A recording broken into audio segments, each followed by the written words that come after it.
मैं डॉक्टर राकेश महाजन India speaks Delhi के सौजन्य से आप सब व्यूअर्स का हार्दिक वेलकम करता हूं। जैसे कि हमने ये डॉक्टर जनता संवाद में आप लोगों से डिफरेंट हेल्थ के इश्यूज पे बात करने की कोशिश करते हैं और आपस में इंटरेक्शन करते हैं।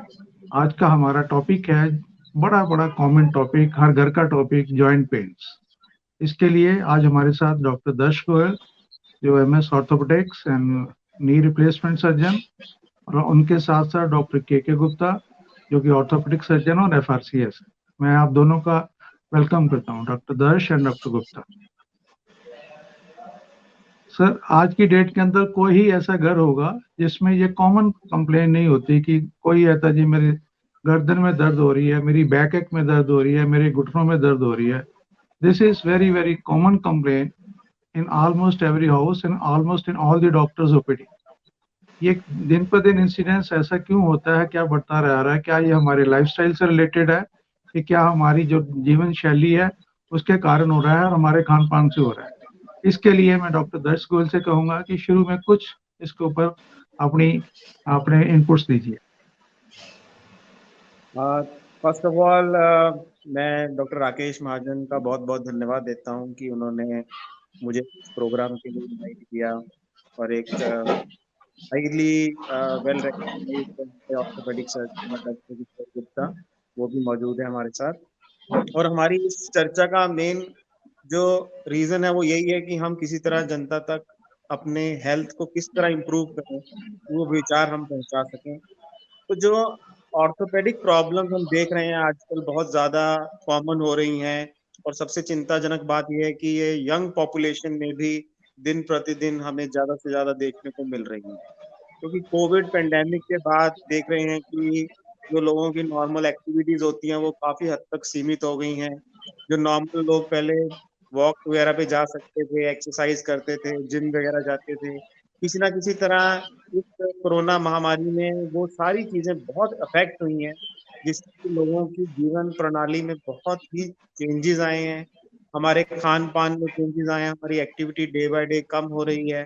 इसके कारण जो अर्थराइटिस प्रेवलेंस है, जो स्टार्ट है अर्थराइटिस का, तो बहुत ही जल्दी हो रहा है एज कम्पेयर टू जो हम पहले देखते थे कि मोस्टली 50-55 प्लस पेशेंट्स में ये प्रॉब्लम ज्यादा पाई जाती थी।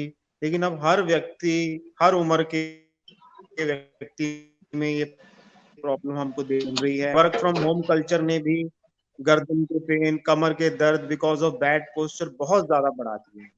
तो ये एक कांस्टेंट चेंज हम पिछले 1-2 सालों में अपनी डे टू डे प्रैक्टिस में स्पेशली नोट कर रहे हैं। इवन जो बच्चे हैं वो भी अब पहले स्कूल जाते थे, प्लेग्राउंड वगैरह में खेलते थे, बीच में उनको लेक्चर्स में ब्रेक्स मिलती थी, बट अब क्योंकि कोविड महामारी के कारण अब वो सारा टाइम स्क्रीन के आगे उनको पढ़ने की प्रॉब्लम है, पढ़ना पड़ता है, तो वो एक ही पोजीशन में बैठे, गर्दन कमर के दर्द उनमें भी बहुत कॉमन आ रहा है। तो ये मेरा एक प्राइमरी विचार है कि भी इसके कारण जो हम देख रहे हैं कि प्रॉब्लम्स दिन प्रतिदिन बढ़ रहे हैं। डॉक्टर गुप्ता, नॉर्मली आमतौर पे यंगस्टर्स, ऑफिस बेरर्स की ये कंप्लेन रहती है कि सर मेरे नेक पेन बहुत हो रही है, क्या ये सर्वाइकल तो नहीं है, मेरी बैक एक है, क्या ये स्पॉन्डिलोसिस तो नहीं है? क्या हमारा ये वर्किंग स्टाइल से रिलेटेड है कि जहाँ इसके साथ साथ और भी कोई कारण है जिनके कारण ये इंसिडेंट डे बाय डे बढ़ता जा रहा है? Thank you very much, Dr. Dr. Gupta, Rakesh, asking me to join the program. And the question you have put it is a very valid question. My take on this is that most of the orthopedic problems, and that 90% of them are mechanical in nature. And as very rightly Darsh has said, that lack of exercises, mostly sedentary life, this is the ये जो I can only speak in English. Sedentary life. you speak in English. That is. Pardon? Be comfortable wherever you are. In that language, no, I am common more comfortable. I'm more comfortable in English. That's why I was saying. Sure, sir. Yeah, sure, because sir, of the sedentary life which we are having, and the problem is the mechanical. Now you very rightly said, so young ones are coming with the neck pain and back pain, and most of the young ones are working from home or working from the office. it's a bad posture, both for the back and for the neck. And young girls, young boys, they are coming, attending the clinics because of neck pain, backache, and the main reason for them is the bad posture, mechanical in nature. There is a very little, as far as the disease is concerned, causing these neck or backache. Spondylosis, not in this age. After 35, yes, I can agree. That's my practical take on it. Sir आमतौर पे घर में ladies को ये problem होती है कि घुटनों में दर्द हो गया है, knee joint pain very common है, एंकल जॉइंट कॉमन होती है, और 50 के बाद उनको देखकर उनकी चाल में भी फर्क आना शुरू हो जाता है, and invariably because either pain in the hip joints और द नी जॉइंट्स. इसका क्या रीजन है कि आप वो सब में हो रही है? Doctor Gupta please elaborate. Yeah, knee pain is another. Knee pain is another subject in a way that 60 to 70% of the patients which I get to see in the OPD are having pains in the knees. Rightly said so, that is the females which are more having the pain in the knees rather than the men. Now, obviously, the reasons after the age of 40 to 45, 40 I take it in the females, 45 in the adults. There are changes which starts taking place in the knee joint per se. And that's what we call maturing. Maturing from 40 to 45 in the females, it begins from there and then carries on throughout the life. They are maturing processes. Now, one of the first things which happens in the knee joint particularly is the drying of the fluid which keeps the knee joint, nourished mechanically, cushioned also, buffer also. But this fluid, this people call grease, people call it pani, people call it mobilized, that starts decreasing. That's the first thing which happens. Now, then it starts happening, the meniscus, which are cushions, they start drying up as well and then get cracking. Once they start cracking, they melt away over the period of 10 to 15, 20 years of time. When they melt, the joints, two joints, the knee per se has got three joints, one on the medial component, one on the lateral component, one is patellofemoral component. Now, these medial component and the lateral component, both of them become unequal in width. Since we put our weight mostly on the medial side, is the medial compartment which goes away earlier than the lateral one. And if you look at the X-rays, then you find out the space between the space on the medial joint space is less than that on the lateral side. Now that's the second thing which starts happening. Third, rather, I would say. And the fourth thing is that because of the pain, the patients or the people do not use their knee, the painful knee, very much. A result is that the quadriceps muscle starts wasting. And further on, if you look at that, another 5-10 years, new bones starts forming at the edges. Then there are radiological changes, subchondral cysts starts forming, etc., etc., etc. So basically what happens, it starts from the age of 45 so to say, and it is a process which it is a natural process. And mind you this thing, the patients are taught, or given this counseling that it is not a disease. It is a natural maturing process, which there is no medicine till now which can reduce their age, which can reverse this process. Nothing doing. It has to carry on, and it will carry on. Yes, what are the effects of these changes? That we have to sort it out There are medicines, there are non-medical reason, there are ways where you do not, or you use very less of medicine, and then ultimately there is surgery. Darsh is the one who will talk about the surgery. I am a bit of more conservative person, and but that's what your question is, that what happens and what is the cause of pain in the knee, especially in the females. And on top of that, after 50, once the menstruations or menopause starts, the hormonal changes takes place, their bones becomes weak, and pain starts coming.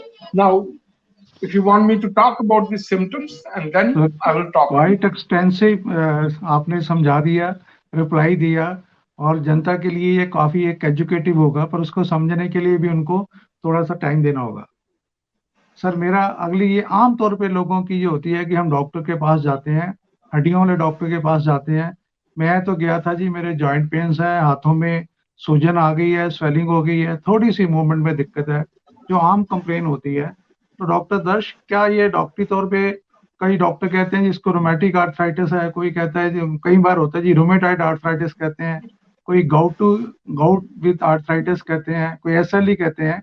एक layman public को, जनता को आप इनको differentiation कैसे समझाना चाहोगे? और layman language में हमको कुछ समझाने की कोशिश करो, ताकि लोगों को पता चले कि ये टर्मिनोलॉजी होती क्या है।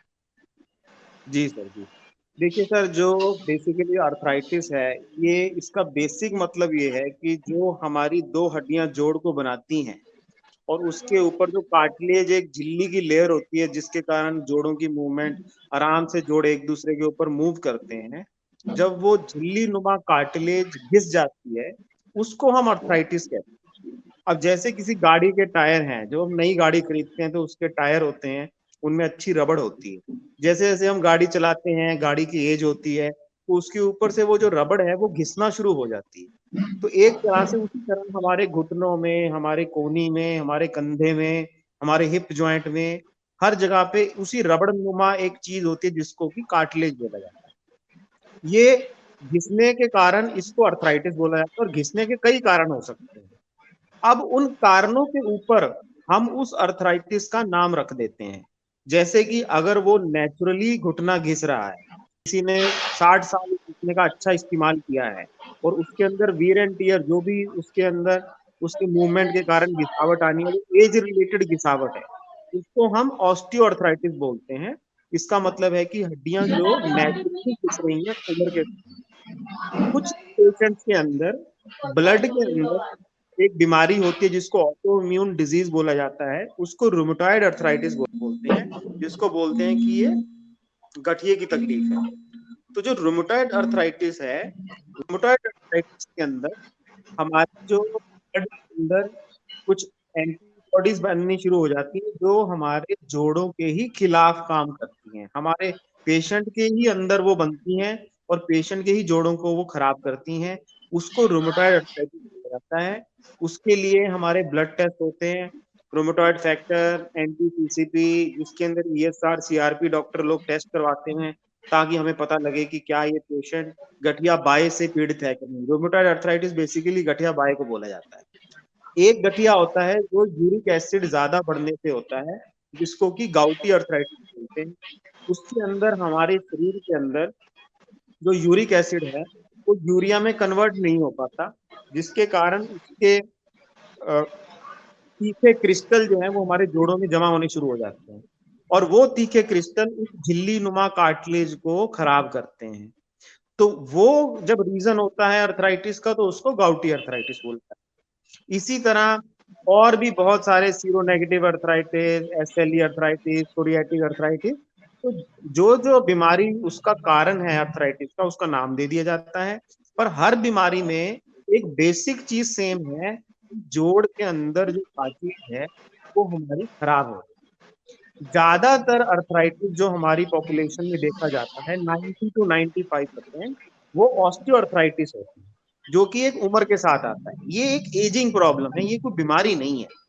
जैसे कि हम एज करते हैं, हमारे बाल सफेद आने शुरू हो जाते हैं, हमारी जो फेस की जो स्किन है वो थोड़ी झुर्रियां पड़नी शुरू हो जाती हैं, हमारे दांत थोड़ा ढीला पड़ने शुरू हो जाते हैं, हमारी आंखों में मोतिया आना शुरू हो जाता है। तो उसी तरह हमारे जोड़ों ने जो हमारा सारी उम्र इतना साथ दिया है, तो उसमें थोड़ी बहुत घिसावट होनी शुरू हो जाती है, तो उसको ऑस्टियोआर्थराइटिस बोला जाता है। और ज्यादातर केसों में आर्थराइटिस के साथ साथ टेढ़ापन भी आना शुरू हो जाता है, क्योंकि अंदर की साइड की हड्डी, जैसा कि डॉक्टर गुप्ता ने बहुत ही अच्छी तरह समझाया, इसमें 3 जॉइंट होते हैं नी जॉइंट के अंदर, तो जो अंदर वाला जॉइंट है वो ज्यादा घिसता है एज कम्पेयर टू बाहर वाले जॉइंट, जिसके कारण अलाइनमेंट जो है पेशेंट की टांग सीधी की बजाय कर्व होना शुरू हो जाती है। आप देखते होंगे कि जो ओल्ड बुजुर्ग हैं, कई लोग जो ज्यादा पीड़ित हैं आर्थराइटिस से, तो उनमें वो टांगे टेढ़ी होने के कारण उनकी चाल भी बदल जाती है। तो ऐसे केसेस में सर्जिकल ऑप्शंस हैं। अदरवाइज मैंने ये देखा है कि अगर कोई रेगुलर व्यायाम करे, अपना हड्डियों के लिए कैल्शियम से युक्त पदार्थ खाए, रेगुलर योग अपना एक शेड्यूल रखे और अपना एक एक्टिव लाइफस्टाइल जिए, तो आर्थराइटिस को अगर हम रोक नहीं सकते तो डिले तो जरूर कर सकते हैं। एक लंबे टाइम तक एक हेल्दी जीवन हम जी सकते कैरी होम मैसेज ये है कि यदि हमारा लाइफस्टाइल ठीक है, डाइट ठीक है, हमारे पोस्चर्स ठीक हैं, तो जो एज रिलेटेड घुटनों में जो दर्द होनी है, सूजन होनी है, उसको हम डिले कर सकते हैं। खत्म तो नहीं कर सकते, पर डिले जरूर कर सकते हैं। हैं। जी, तो क्या इसके अंदर पेन किलर्स का क्या रोल रहता है? जो आमतौर पे लोगों के एक धारणा है कि मैंने पेन किलर नहीं खानी है, पेन किलर से मेरे को ये हो जाता है, कोई और जो गैस्ट्राइटिस हो जाएगा, बीमारी हो जाएगी। आप क्या सजेस्ट करना चाहेंगे कि क्या ये रेमेडी की जरूरत है कि नहीं है, कि जहाँ लोगों को एक वहम ही है कि पेन किलर खाएंगे तो ऐसा हो जाएगा? देखिए सर, ये जो पेन किलर नहीं खाना चाहिए, ये बिल्कुल सही धारणा है। लेकिन जब डॉक्टर पेन किलर रिकमेंड करते हैं तो वो कुछ सोच समझ के ही करते हैं, और ये पेन किलर हम लोग इंसानों के लिए बना है। जो पेन है, वो इस पूरी धरती पे सबसे बड़ा कारण है किसी भी चिकित्सक के पास जाने का। चाहे वो पेट में पेन हो, चाहे वो आंख में पेन हो, कान में पेन हो, घुटने में पेन हो, तो अगर पेन ही ठीक नहीं होगा तो फिर फायदा क्या होगा इलाज का। लेकिन जब लोग पेन किलर को बिना मेडिकल एडवाइस के लंबे समय तक बिना सुपरविजन के लेते हैं, तो उस excessive use of pain killer से किडनी में, लिवर में परेशानी आने के चांस होते हैं। लेकिन डॉक्टर की सुपरविजन में अगर पेन किलर शुरुआती स्टेजेस में लिया जाए, तो जोड़ों में सूजन के कारण जो दर्द है, जिसके कारण व्यक्ति अपनी दिनचर्या की काम नहीं कर पाता है, उसमें काफी हेल्प मिलती है। प्लस पेन कम होने के कारण पेशेंट डॉक्टर की बताई गई एक्सरसाइज को फॉलो कर पाता है, वो अपना रूटीन फॉलो कर पाता है, जिससे कि उसका मेंटली भी पेशेंट रिलैक्स रहता है। धीरे धीरे ज्यादातर डॉक्टर्स पेन किलर के ऊपर दवाई को कम करके पेन किलर को खत्म कर देते हैं, और एक्सरसाइज के ऊपर और बाकी न्यूट्रास्यूटिकल मेडिसिन के ऊपर ज्यादा फोकस करके हटाते हैं। लेकिन शुरुआत में पेन किलर का बहुत बड़ा योगदान है, लेकिन बकायदा ये बात सही है कि वो कम से कम डोज में लेनी चाहिए, और जितनी जरूरत है सिर्फ उतनी लेनी चाहिए, और बिना डॉक्टर की सुपरविजन के पेन किलर लेना वाकई सही नहीं है। एक बड़ी कॉमन सी प्रेजेंटेशन आती है हमारी प्राइवेट प्रैक्टिस के अंदर, मैं भी देखता हूँ, आप भी देखते हो, कि यंग मैन रात को मिडनाइट में उठेंगे, जी मेरे अंगूठे में दर्द हुई और it was a very severe pain, मेरे से बर्दाश्त नहीं हुई, मैं क्या करूं? डॉक्टर ने बोला जी मेरे को इंजेक्शन लगाना पड़ेगा, मेरे को दवाई लेनी पड़ेगी। पर मैंने कहीं से सुना है कि पेन किलर से दवाई बीमारी दब जाती है, खत्म नहीं होती है। मैं दवाई भी नहीं लेना चाहता, पर पेन से तड़प ही रहा हूँ। तो मेरे जैसा तो कई बार ऐसे पूछता फिर डॉक्टर के पास आए किस लिए? डॉक्टर गुप्ता, आप क्या कहना चाहेंगे इस बारे में? How you will handle this patient? Are you asking me, or is that question directed? Anybody can answer. We are all one. Well, I tell you this thing that you have answered partially this question, or the patient himself has answered, that in the middle of night he comes with a very severe pain into the emergency department, and asking that I cannot sleep, it is too much painful, and please give me injection. The injection is advised at that point of time because it is acute. You see, this is, I very much agree with Dr. Darsh that the analgesics should be used for a very short time and only when they are needed, when they are required. Otherwise, as I said before, that most of the problems are related with your posture, mechanical in nature, and they have to be dealt through the mechanical ways. Now, taking, for example, I'm taking away from that case you have presented me, acute pain in the thumb. That is, acute pain could well be in the thumb due to some infection coming up, some synovitis coming up, or the nail, ingrowing nail may well be. Those are the different things, you see. But by and large, in orthopedics, the pains are mechanical in nature, should be dealt mechanically with, as Dr. Darsh says, limited use of analgesics, more of counseling, and more of mechanical ways, to use mechanical ways. Sir vitamin D और calcium क्या कितना role रहता है हमारे in joint pains के अंदर, doctor दर्श? हाँ जी सर, देखिए, एक विटामिन डी एक ऐसा टेस्ट है जिसमें एक कह लो कि बहुत ही जागरूकता आई है लोगों के बीच में कि विटामिन डी की कमी हो गई है, इसलिए मेरे को ये दर्द है, मेरे को वो दर्द है। तो इसके बारे में मैं भी एक पॉइंट बताना चाहूंगा। देखिए, सपोज कीजिए जो ये टेस्ट हमारे बने हैं विटामिन डी के, जो इसके अंदर आरडीए रिकमेंडेड डाइटरी अलाउंस होती हैं, या फिर जो ये नॉर्मल रेंजेस हैं, ये जो नॉर्मल रेंज हैं ये बेसिकली वेस्टर्न पॉपुलेशन के हिसाब से बनाई गई है। सपोज कीजिए आप यूएस जाते हैं या जर्मनी जाते हैं, तो वहां की आप उदाहरण के लिए सपोज आप हाइट नापते हैं, तो वहां पे आप ज्यादातर लोगों को देखेंगे कोई 6 फुट का हाइट होगा इंसान, कोई 6.5 फुट का है, कोई 7.75 फुट का है, कोई 5 फुट 11 इंच का है। तो उनकी जो एवरेज हाइट निकल के आएगी वो आएगी 6 फुट के अराउंड, उनकी एवरेज हाइट निकल के आएगी। तो अगर हम उस एवरेज का क्राइटेरिया इंडिया में लगा देंगे तो उसके हिसाब से तो ज्यादातर पॉपुलेशन यहाँ पे बिलो एवरेज मानी जाएगी, जिसके हम कहेंगे कि आपकी हाइट तो बिलो एवरेज है। तो उसी प्रकार जो ये विटामिन डी की जो नॉर्मल लिमिट कैसे निर्धारित की जाती है, ये इस तरह निर्धारित की जाती है कि सपोज करिए आपने 1 लाख लोगों में विटामिन डी का टेस्ट किया, उसके अंदर आपने देखा कि उनकी रेंज जो है वो 35 से 100 के बीच में आ रही है, जो लोग हेल्दी हैं, और जो लोग हेल्दी नहीं है उनमें से उनकी रेंज 30 के नीचे आ रही है। तो इस हिसाब से उन्होंने उनका जो नॉर्मल रेंज है वो 30 से 100 की बना दी। अगर हम ये स्ट्रिक्ट क्राइटेरिया उठा के इंडिया की पॉपुलेशन में लगा देंगे, जहाँ पे हमारा कल्चर इस प्रकार का फिलहाल नहीं है कि हम 80% ऑफ द बॉडी को सनलाइट को एक्सपोज करें 1 घंटा के लिए, वहां पे तो सन बाथिंग भी करते हैं, बीच के किनारे बैठ जाते हैं, तो उनकी जो विटामिन डी लेवल्स है उनको हमें इंडिया की पॉपुलेशन के ऊपर जो हम फिक्स करते हैं, तो ज्यादातर पॉपुलेशन विटामिन डी में डेफिशिएंट पाई जाती है। आप इसका सिंपल सा उदाहरण ले लीजिए, आप कल ही ट्राई कीजिए, अपने घर के सभी मेंबर का आप टेस्ट कराइए, 90% मेंबर विटामिन डी डेफिशिएंट पाए जाएंगे, लेकिन उनमें से सभी बोलेंगे हम तो स्वस्थ हैं, हमें कोई दिक्कत नहीं है।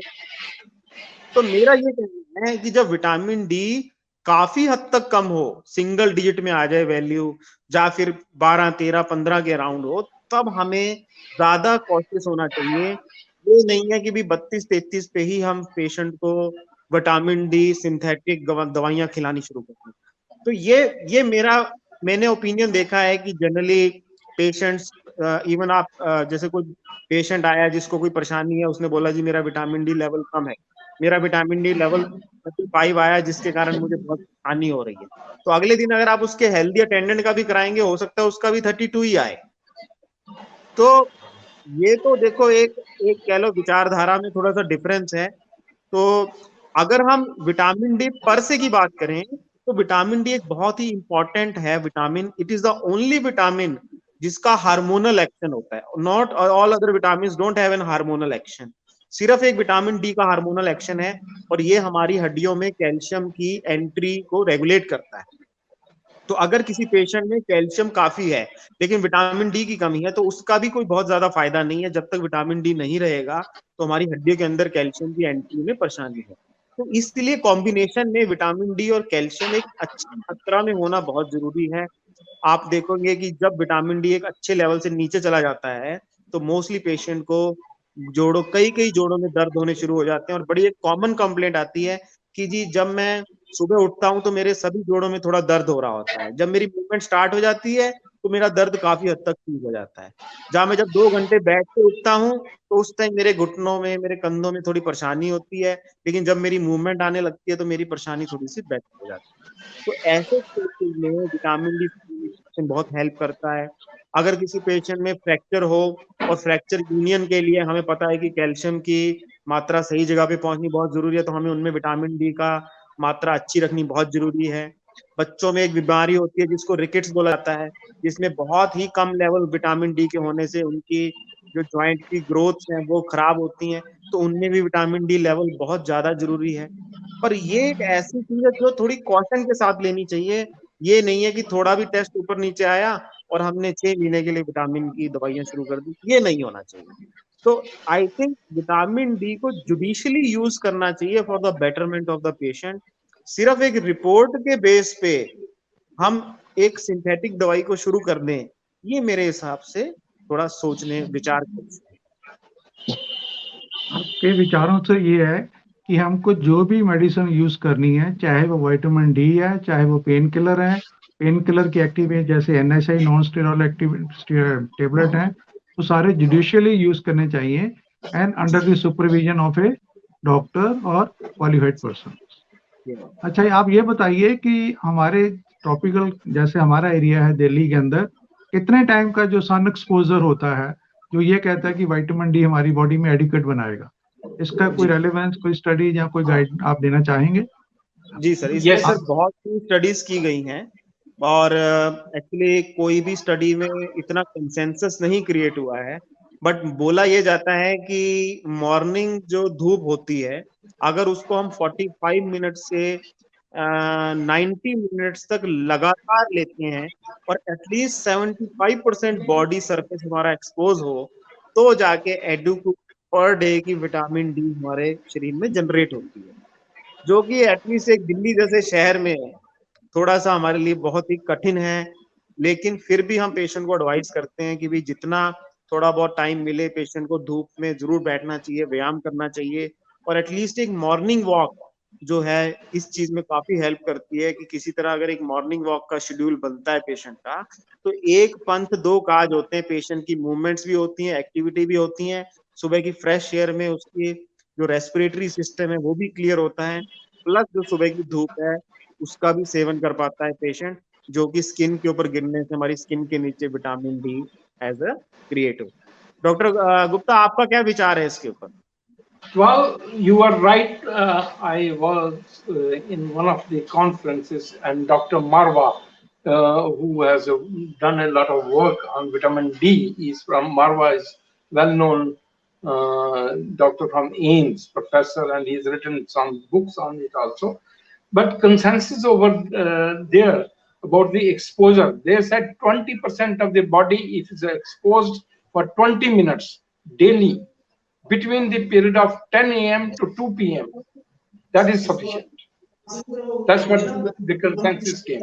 20% of the body for 20 minutes between the peak between 10 to 2 p.m. 10 a.m. to 2 p.m. That's what they were talking about in one of the conferences which I attended at that time. But I fully agree with you that we should use vitamin D judiciously. But another thing is that vitamin D has effects in every system of our body. It's not only the bones, it is even in pregnancy, preeclampsia, neurological effects, and the nervous system is also involved. Heart is also gets involved. Every system they were talking at, the vitamin D has its role to play. Now, you are very rightly said that the range which we talk about is based on the Western society. Ours, if we compare with them, it will certainly fall down. But by and large, they agree between 30 to 100, very wide range they have kept it.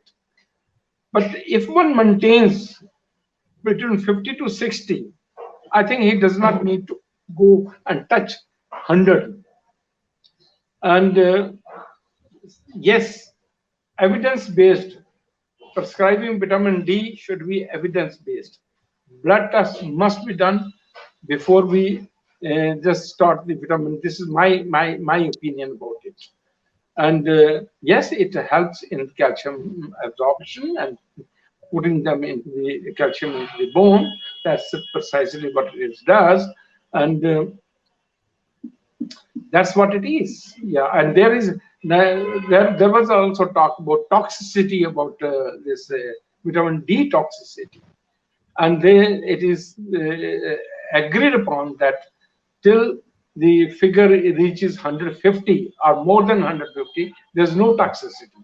There is a lot of range in which you can play about vitamin D without causing any bad effect to the body systems. And yes, after 150, there is a toxicity of vitamin D, which also does occur. Very few patients only. Yeah, but I do agree that it should be used carefully. बहुत अच्छा आपने बताया कि vitamin D की deficiency को without medicine हम कैसे पूरा कर सकते हैं। और मेरा अपना विचार ये है कि जैसे 10 से 2 के बीच में 20% exposure for 20 minutes, most of the time people are either in the office, room में, अपनी दुकानों पे, कमरे के अंदर। एंड आई थिंक ट्रॉपिकल जैसे हमारी दिल्ली है, कितने % लोग ऐसे होंगे जो इतना एक्सपोज कर सकते हैं। जैसे डॉक्टर दर्श ने बताया कि 70% एक्सपोजर, बॉडी एक्सपोज होनी चाहिए टू दी सनलाइट, तभी बनती है। Practically yes, this should be there, this is what is recommended, हमको करना चाहिए। और practically day to day life के अंदर डेली ऐसा करना तो शायद मेजॉरिटी ऑफ लोगों के लिए शायद पॉसिबल नहीं है, तभी ये फिगर्स बढ़ती जा रही है, विटामिन डी डेफिशिएंसी बढ़ती है। आपका क्या ख्याल है? Mostly I think this is criteria. Dr. Rakesh, I may point it out.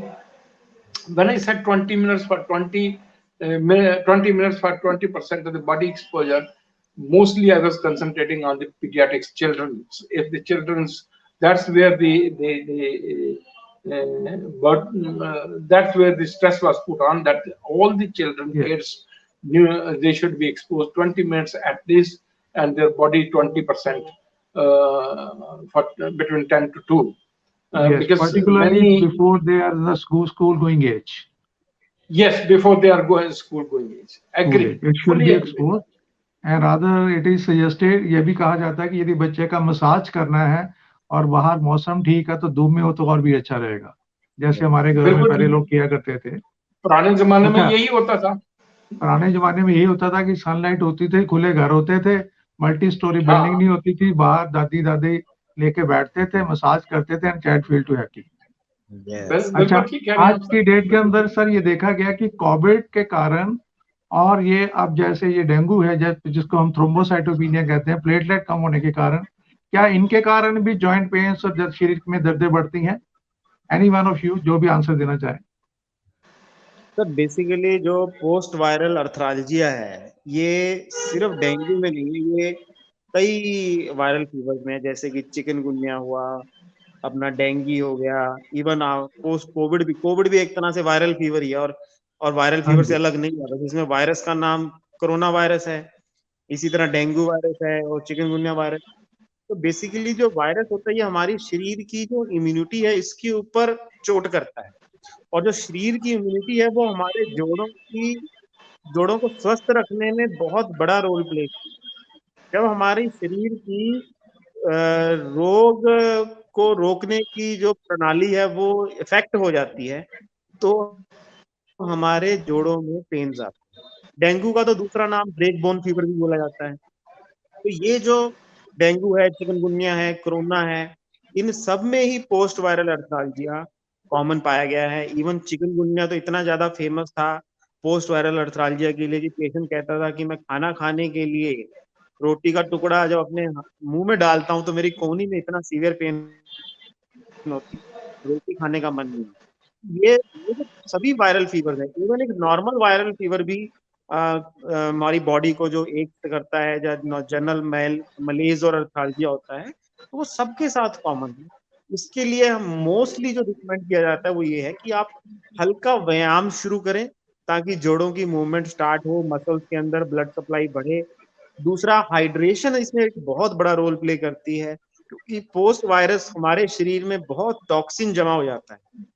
तो जितना पानी का फ्लो हमारे शरीर में अच्छा रहेगा, उतना ही बॉडी जो है वो टॉक्सिक जहरीले पदार्थों से फिल्टर होती है, जिसके कारण हमारी बॉडी में एक दोबारा से स्वास्थ्य उत्पन्न होना फिर शुरू हो जाता है, जो कि वायरल फीवर्स के कारण डाउन होता है। और थर्ड केस में जो कि बहुत सीवियर अटैक्स होते हैं पोस्ट वायरल अर्थराल्जिया के, उनमें हमें बहुत ही ध्यान से कुछ दवाइयां शुरू करनी पड़ती हैं, जिनसे कि जोड़ों की सूजन में कमी आए। पर धीरे धीरे फाइनल गोल हमारा यही रहेगा कि अच्छा लाइफस्टाइल, हल्की एक्सरसाइज प्लस हाइड्रेशन और एक जंक फूड को मतलब त्यागने की जितनी आज के समय में जरूरत है, वो मुझे नहीं लगता आज तक पहले कभी थी क्योंकि जंक फूड एक ऐसा फैक्टर है जो मॉडिफाइबल फैक्टर है। आप पोल्यूशन को 24 घंटे आपके हाथ में नहीं है पोल्यूशन को कंट्रोल करना, वो एक कंबाइंड प्रॉब्लम है। आप जो हमें खाने पदार्थ मिल रहा है और चीजें हैं, वो आपके हाथ में नहीं है कि उसकी क्वालिटी क्या है। आप जिस हवा में सांस ले रहे हो वो आपके हाथ में नहीं है। कोरोना के कारण घर में हमें बैठना पड़ रहा है, एक्सरसाइज कम हो रही है, वो हमारे हाथ में नहीं है। लेकिन जो हमारे शरीर में चीज जा रही है, हमारे मुंह से जो चीज एंटर कर रही है हमारे शरीर में, वो हमारे हाथ में। अगर हम स्वस्थ खाना खाएं तो 50% जो प्रॉब्लम है, हमारे शारीरिक बीमारियां हैं, वो कम हो सकती हैं। अगर हम ट्रांस फैटी एसिड का इस्तेमाल कम करें, अगर हम नेचुरल ऑर्गेनिक ऑयल्स ज्यादा यूज करें, अगर हम फ्राइड फूड कम खाएं, चिकनाई वाला खाना कम खाएं, ज्यादा मिर्ची नमक वाला खाना कम खाएं, हमें ब्लड प्रेशर से इजाद, ज्यादा चीनी वगैरह वाला खाना कम खाएं, तो हमें मोटापे से और शुगर से निजात मिल सकती है। अगर हम एंटीऑक्सीडेंट युक्त सैलेड्स वगैरह का ज्यादा सेवन करें, तो हमारे शरीर से जहरीले पदार्थों में फिल्टर हो सकते हैं। अगर हम पानी का सेवन ज्यादा करें तो भी हमें हेल्प मिलेगी। अगर हम ये कोका कोला, शुगरी जो ड्रिंक्स हैं और जो ये फास्ट फूड हैं जो ज्यादा चिकनाई युक्त होते हैं, ये कम खाएं, तो भी हमें दांतों की कैविटी से, मोटापे से होने वाली और बीमारियों से हमें मुक्ति मिल सकती है। तो ऐसा लगता है कि खाना भी एक बहुत बड़ी चेंज ला सकता है हमारे डे टू डे जीवन में, अगर हम उस पर और ज्यादा ध्यान दें और स्वस्थ खाना खाएं। वैसे ये है आपका कि healthy food style and good living is precursor, ये सबका एक रामबाण है। यदि हम वो ठीक रखेंगे तो हम आमतौर पर इन बीमारियों से बचे रहेंगे, और यदि होगी भी तो उनकी इंटेंसिटी कम होगी। डॉक्टर दर्श, आप रीनल रिप्लेसमेंट सर्जरी भी करते हैं। आप क्या क्या चूज करते हैं, जहाँ क्या उसकी इंडिकेशन होती हैं जो आपको ये कहती हैं कि आप जब पेशेंट से कहते हैं कि आपकी सर्जरी या रिप्लेसमेंट होगी, आप एक जनता को उनकी लेमैन लैंग्वेज में समझाएं थोड़ा सा, और हमको बताएं कि आप क्या इंडिकेशन और क्या देखने के बाद ये फैसला करते हैं कि इस पेशेंट की रिप्लेसमेंट होनी चाहिए। जी सर, देखिए जो नी रिप्लेसमेंट सर्जरी है, उसकी सिर्फ तब इंडिकेशन होती है जब पेशेंट बहुत ही एडवांस अर्थराइटिस से पीड़ित होता है। इसको जोड़ प्रत्यारोपण सर्जरी भी बोला जाता है, घुटना प्रत्यारोपण इसको कहते हैं, नी रिप्लेसमेंट सर्जरी। इसके अंदर जो हमारा, जैसे कि डॉक्टर गुप्ता ने बहुत अच्छी तरह बताया, जो हमारा डैमेज्ड कार्टिलेज होता है, उसको हम सेव अप करके उसकी जगह पे एक स्पेशलाइज्ड टाइटेनियम का इम्प्लांट आता है, हम वो लगाते हैं। तो जिस तरह से एक घिसे हुए टायर के ऊपर, कई बार जैसे आपने देखा होगा, टायर के ऊपर एक रबड़ की एक परत लगा देते हैं ताकि वो फिर से दुरुस्त हो जाए, उसी तरह घुटने के ऊपर जो घिसा हुआ कार्टिलेज है उसको हटाकर एक टाइटेनियम का आर्टिकुलर सरफेस लगाया जाता है दोनों हड्डियों में, ताकि घुटने की रगड़ जो है वो ना हो। तो जब भी हम पेशेंट की सिलेक्शन करते हैं, तो हर डॉक्टर का अपना ट्रीटमेंट करने का एक अपना तरीका है।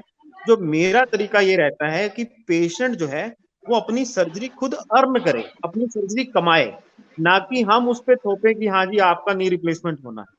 सपोज करो कोई 85 साल के बुजुर्ग हैं, जिनका एक नॉर्मल सा लाइफस्टाइल है, वो अपना घर में थोड़ा बहुत चलते हैं, अपना पोते पोतियों को आशीर्वाद देते हैं, डाइनिंग टेबल पे खाना खाते हैं, घर में थोड़ी बहुत सैर करते हैं। तो अब इस उम्र में जब उनकी रिक्वायरमेंट बहुत ज्यादा कम है, तो नी रिप्लेसमेंट की सर्जरी मेरे हिसाब से जुडिशियस नहीं है, क्योंकि रिस्क बेनिफिट रेशो इसमें ठीक नहीं। लेकिन अगर पेशेंट कोई 65 इयर्स का है, उसने रोज अपनी जीविका कमाने के लिए मेन मार्केट में जाके अपना दुकान चलानी है, तो ऐसे पेशेंट में हम नी रिप्लेसमेंट की सर्जरी हमें जरूर करनी चाहिए, ताकि उसकी पेन फ्री लाइफ हम उसको दोबारा से दे सकें। नी रिप्लेसमेंट सर्जरी से पहले हमें ये एक खत्म करना बहुत जरूरी है कि पेशेंट की लिवर, किडनी, हार्ट सबका स्टेटस ठीक, क्योंकि ये एक मेजर सर्जरी है। जैसे कि एक किडनी ट्रांसप्लांट है, लिवर ट्रांसप्लांट है, तो एक तरह से नी ट्रांसप्लांट किया जा रहा है, और कई बार तो हमें दोनों नीज इकट्ठे ट्रांसप्लांट करते हैं। तो एक मेजर सर्जरी होने के कारण शरीर के जो बाकी अंग हैं वो ठीक रहने बहुत जरूरी है। तो मैं पेशेंट को कई इस तरह की उदाहरण भी देता हूँ, जैसे कि कोई गाड़ी है, उसके अगर टायर खराब हो गए तो हम टायर बदल सकते हैं, लेकिन अगर उसकी गाड़ी का इंजन भी सही नहीं है, उस गाड़ी का कार्बोरेटर भी सही नहीं है, तो फिर हमें टायर बदलने की इतनी अर्जेंसी नहीं होनी चाहिए।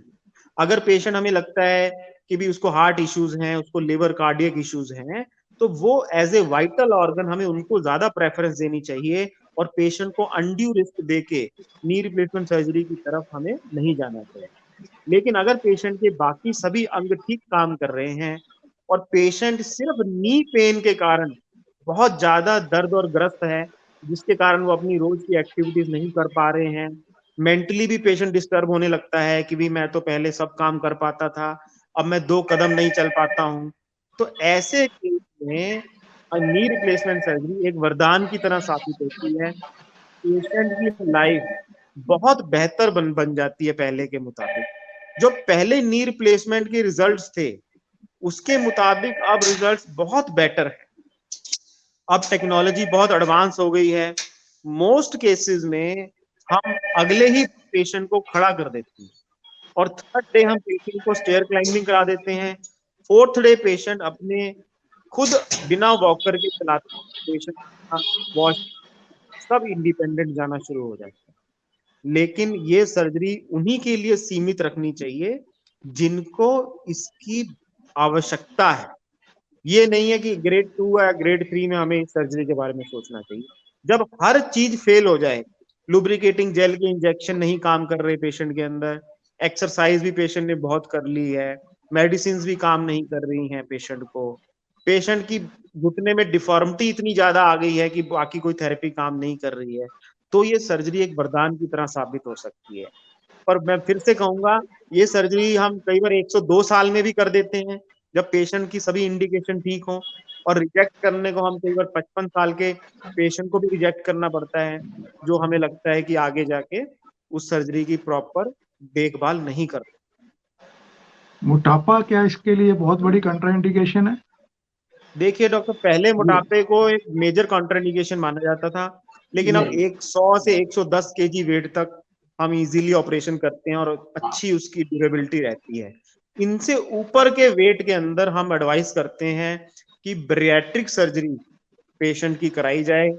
जैसे कि आपके सुपुत्र भी गैस्ट्रोएंटरोलॉजी स्पेशलिस्ट हैं, उनके पास तो इस तरह के पेशेंट बहुत कॉमन है, और आजकल वो देखते हैं कि बैरिएट्रिक सर्जरी एक बहुत ही सफल ऑपरेशन है। और जब पेशेंट का वेट एक लिमिट से ऊपर चला जाता है, तो उसके लिए डाइट से और इन चीजों से वेट को कंट्रोल करना एक बहुत बड़ा चैलेंज है। पहली प्रायोरिटी तो यही रहती है कि किसी तरह इन्हीं चीजों से वेट कम हो जाए, लेकिन अगर वेट कम नहीं हो रहा है, तो पेशेंट को क्वालिटी ऑफ लाइफ देने के लिए सर्जिकल रूट लेने में कोई हर्ज नहीं है, रादर देन पेशेंट परेशान रहे। तो ऐसे केसेस में हम पहले बैरिएट्रिक सर्जरी को प्रेफर करते हैं। जब पेशेंट हमारी एक अच्छी वेट रेंज में आ जाता है, तब हम नी रिप्लेसमेंट करें, तो उसके रिजल्ट्स लॉन्ग टर्म और ज्यादा बेहतर। आपने काफी अच्छे से नी रिप्लेसमेंट की जो इंडिकेशंस हैं और जो मिसकंसेप्ट हैं उनको क्लियर करने की कोशिश की है, और मैं सोचता हूं कि शायद लोगों को काफी इससे अवेयरनेस मिलेगी और नॉलेज मिलेगा। लास्ट में डॉक्टर गुप्ता जी, आप कोई मैसेज देना चाहेंगे पेशेंट्स को रिगार्डिंग जॉइंट पेन्स और your patients? Well, I only, as short. Darsh has very rightly said, so stay active, stay healthy, don't eat junk food, expose yourself to the sun. You don't need vitamin D, but otherwise, reduce medicine as little as possible, but be physical. Maintain your proper postures. Learn where you are going wrong with them. Not running down to the physiotherapist, please do this thing, please do that thing. Nothing doing like that. You just go to the doctor and ask and sit with him and tell your problem, what it is. You will be surprised when young children or girls and boys they come. I ask them, what do you do? So they look at me, what is this doctor asking? What do we do? That's nothing to do with this thing. तो मुझे press करना पड़ता है कि भाई आप करते क्या हो सारे दिन में. तो फिर बाद में बात खुलती है कि जी हम लैपटॉप पर हम काम करते हैं, ऑफिस वर्कर हैं. मैंने कहा ऑफिस वर्कर लैपटॉप इस्तेमाल करते हो? जी हाँ, हम लैपटॉप इस्तेमाल करते हैं. और लैपटॉप एक ऐसी चीज है जिसका नाम रखा है लैप और टॉप, मतलब लैब के ऊपर टॉप रखना है, पर वो ही गलत है. लैपटॉप को लैब पर रख के कभी नहीं इस्तेमाल करना चाहिए. You will spoil your back, you will spoil your neck. Laptop is not to be kept on the lap and then you work on it, crouched. So posture is the main thing. Mechanical ways are there. Little of the medicine. Stay healthy. Expose yourself to the sun. My one question to Adarsh is, I wanted to ask him, as Adarshi, ऐसा है कि when we started way back, don't ask me when, but yes, when the knee replacement started coming, beginning पर हम resurfacing करते थे, resurface करते थे, as we said that medial component or medial compartment is the one which gets damaged more frequently. Many times we used to just resurface the medial plateau and get away with it. Then came the hemi or hemi-compartmental or hemi-knee arthroplasty. And today, if you look at this, there is an article or there is a news in the Times of India.